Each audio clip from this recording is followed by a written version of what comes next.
A court hearing this morning connected with a cat hoarding rescue in Wildwood. Why family members want the law to step in and how you can help those rescued pets.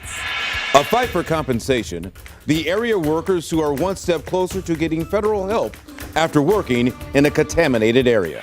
Temperatures coming down over the course of the weekend. It's going to feel like fall with highs only in the 70s, but summer's not done. We heat right back up next week. Protecting young athletes on the field. How you can make sure your child's body recovers after a tough game. Friday night means high school football. The two teams competing not just for the Milk Bowl, but also competing to fight hunger in their community. This is Today in St. Louis, focused on you. Good morning. It's Friday. It's Friday. Yeah, I like when she does that. I'm Rennie Knott. I'm Michelle Lee. Yeah, great to see you. It's 6 o'clock this morning. Hopefully you've got some good plans going on for the weekend, maybe. Yeah. Well, you know, it starts with the joy you bring at 6:01 in the morning, especially when it's just 70 degrees outside, Anthony. Nice and cool for now. Yeah, it's going to cool down even more. We're headed to see some sweater weather this weekend. Weather. Yeah, sweater weather. We're going down near 50 when you wake up tomorrow and in the 40s on Sunday morning. So get ready.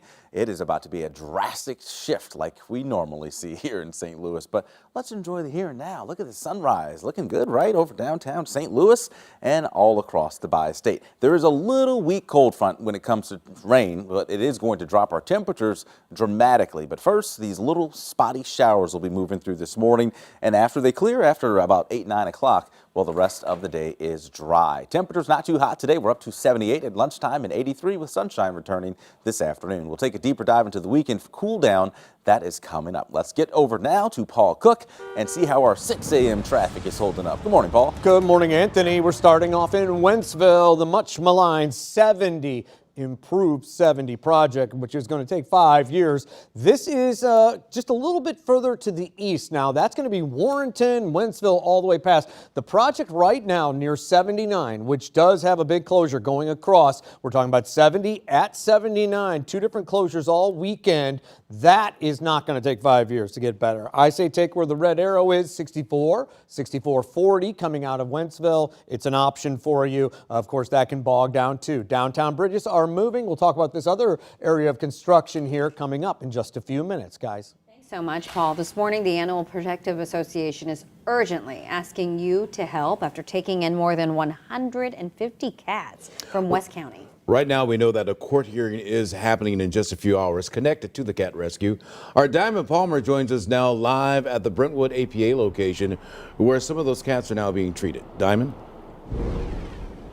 Renee and Michelle, that's right. Some of those cats are here in Brentwood, and both locations of the APA here in Brentwood and Olivet are desperately asking for the community's help in taking care of this influx of cats. And because of that, this weekend there's an Empty the Shelter event hosted by the APA in conjunction with PetSmart here in Brentwood that is able to waive adoption fees. All of this happening both Saturday and Sunday from 10 a.m. until 1 p.m. But this morning we want to get right to that court hearing that you mentioned. That is happening this morning at 9 a.m. and the family of an older man living in the home where the cats were rescued will be in court to find him a safer living solution. Carolyn Haydon shared these photos with us showing the home's condition. She had been trying to get police involved for more than a year over concerns about her parents living there with another family member. After Hayden's mother died, the family was finally able to get inside of the home and see things a little better. Haydon detailed some cats were also found dead in a freezer and others were not properly secured in cages. The APA says as soon as the cats came in, they began helping where they could. So when we brought them in, we went ahead and, took a look at them, made sure they were healthy. Anyone that needed any care, we went ahead and covered that. And then after that, they'll be spayed and neutered prior to becoming available for adoption. Now, of course, if you cannot adopt or foster any of these cats, they say that's okay. What you can do is drop off any cat items or cat food to this location here in Brentwood or Olivet. Reporting live here in Brentwood, Diamond Palmer, 5 on your side. Thanks so much, Diamond. This morning, 36 Chihuahuas rescued in Franklin County are now receiving care at the Humane Society in St. Louis. Now, their owner has some health problems and agreed to give up the animals. Members of the Animal Cruelty Task Force say the rescue was difficult because the dogs were just roaming free on the property. They range in age and they've got various health problems. All will eventually be available for adoption.